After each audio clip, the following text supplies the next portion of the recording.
Did you know there's a creature with fingers longer than its body? Meet the AI, a type of lemur found in Madagascar.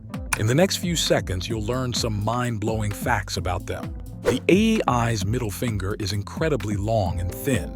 It uses this finger to tap on trees and locate insects inside. Once it finds them, it pulls them out with that same finger.